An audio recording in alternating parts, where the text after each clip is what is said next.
Mafia Magazine Radio. What's going on, man? What's good, baby? This Big Roosh? Yeah, this is Big Roosh. Well, hold on for a second, baby. Let me set you up real quick, all right? Okay. For all my listeners out there, man, we get the opportunity, man, to sit down with an incredibly lyrically gifted artist, and he goes by the name of Big Roosh. And we're going to sit down with this cat for a little while, baby. He's going to let us know how he getting down and the things that he do every day. So, Roosh, baby, how the industry treating you these days, money? Oh, man, you know, it's a slow process, you know, but we get it in. No question about that, man. So you let us know, man, where you originally from and how long you been doing your thing, man. Okay, well, I'm originally from Denver, man, and I've been Denver, Colorado, that is, and I've been doing my thing for about 8 years, man. So I've been at it for a while. Okay, yeah. So first and foremost, man, where did your moniker come from? You mean my name? Yeah.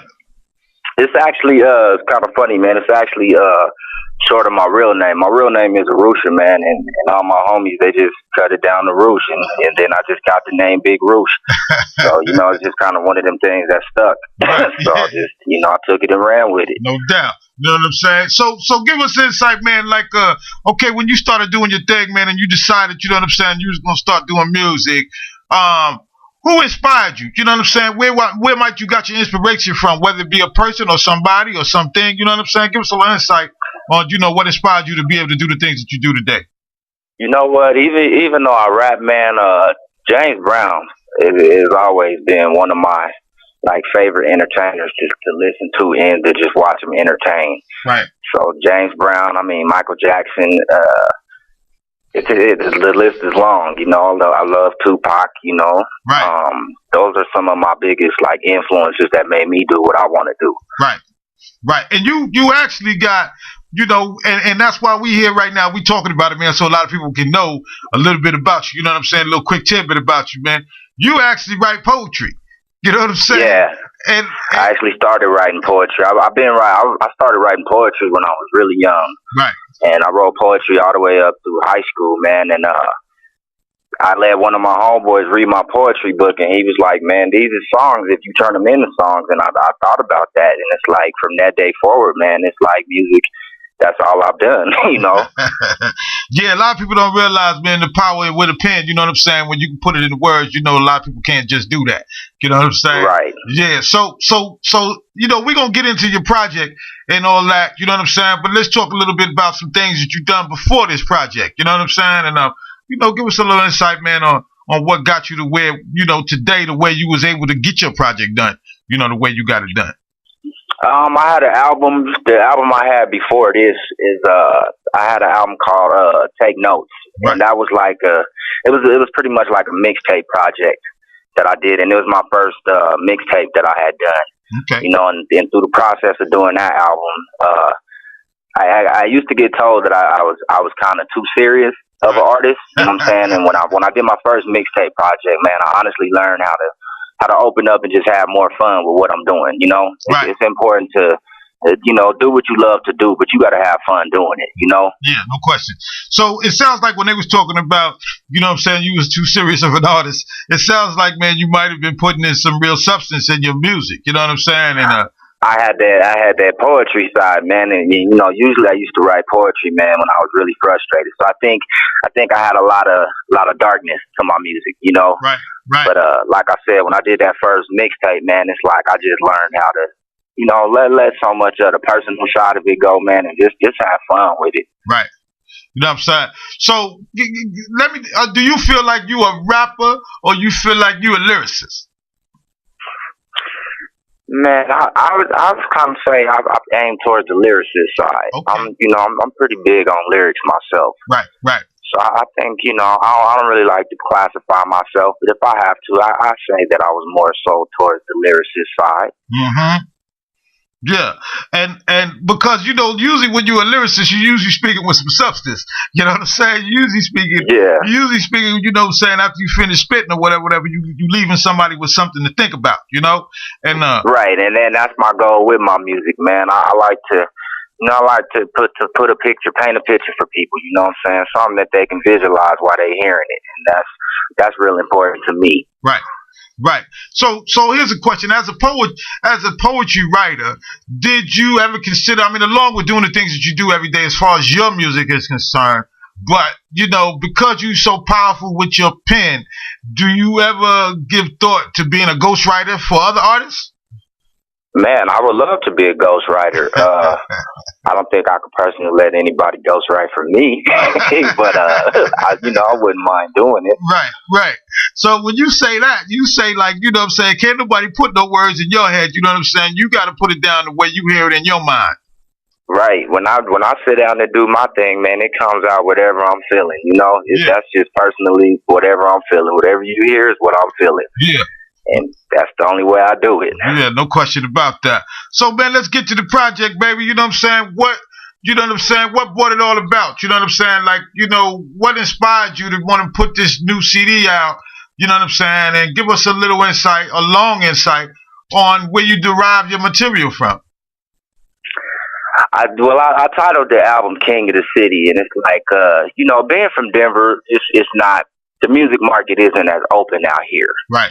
You know, and I wanted to go off something that was catchy. You know, I wanted people to look at my album like King of the City. Who's this nigga calling himself King of the City? You know, I wanted people to have that type of thought. But you know, that's really where the title came from.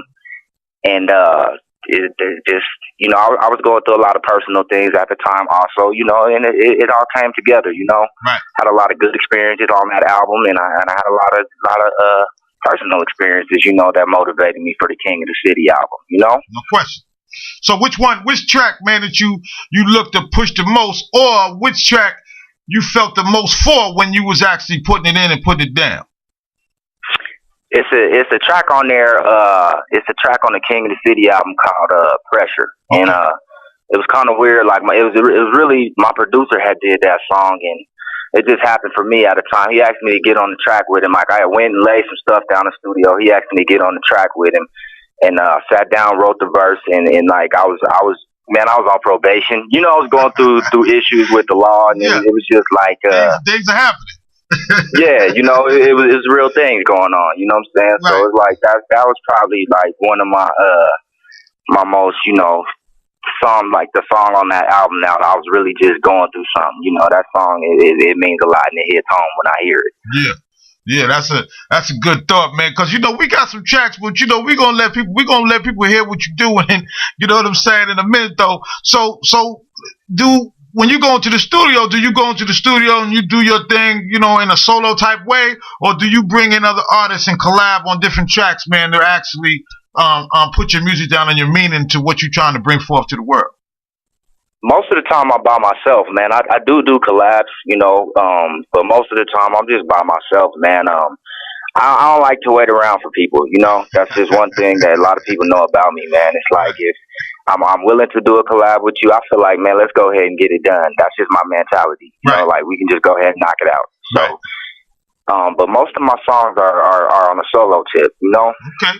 No doubt about that, man. So what about your business aspect of it, man? Give us, you know, let the people know, man, what it takes not only to be able to make music, but you also got to kind of be up on your game as far as the business end of it is, man. So, you know, give some cats a little insight, man, on the business aspect of what you do, or what is on the business aspect, man. I would say first and foremost, man, the most important person is you. Like, you got to look out for yourself first and foremost, right? You know, and secondly, you know, you got to. It's a lot of pitfalls that come with the music. You know, it's a lot of ups and downs, man. So it takes a big person. You know, you got to be able to shake things off really easy, really quickly. You know, because it's like the music's gonna keep moving, whether you moving or not. You know, so it's like, you know, you gotta be willing to take them pitfalls, man, and learn from them and bounce back from them. Right. And no question about that. You know what I'm saying? So, man, listen. Which track, man, that you had to do, man, that kind of, you really felt it deep, man, you know, other than that Pressure track, you know what I'm saying, that a track that you did, man, and it makes you say to yourself, man, yeah, this was worth all putting this all down? I think the first one on the CD, Straight to the Top. Okay.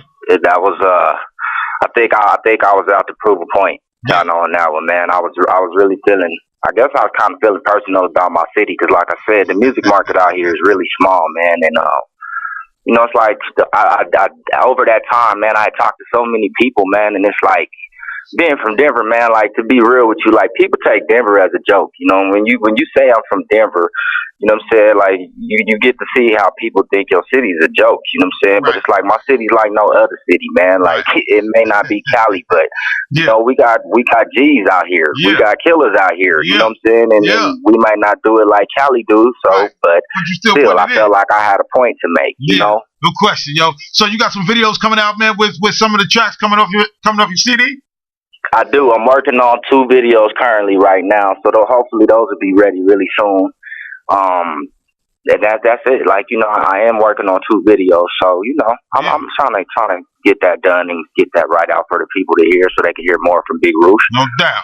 For all my listeners out there, man, we got the opportunity to sit down, like I said, man, with an incredibly lyrically artist, man, and he goes by the name of Big Roosh, and we had an opportunity to sit down with him for a little while, man, and y'all stay locked in, baby, because we're gonna bang some of this Big Roosh music, you know what I'm saying? Let you know, man, how he really put it down, man, out of his city.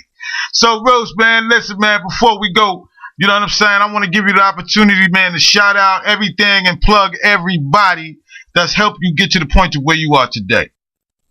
All right. Well, first and foremost, man, I want to give a shout out to my goons, On One Enterprise, man, and these guys that I work with. I want to give a shout out to them, and secondly, man, I want to give a major shout out to Tanya Green. Yeah, no doubt. Big shout out to Tanya, She did a lot for me. Tanya been down for your boy, you know, so I do appreciate everything. Yeah. You know. Hey, Roosh, man, it was a beautiful thing, man, for you coming out, man, sitting with us and spending your time with us, you heard? And all right. No question, man, and may you always be blessed and continue to prosper in all the things that you do. And for everybody else, all my listeners out there, y'all stay locked in, baby, man. We get ready to bring you some of this Big Roosh music, you heard?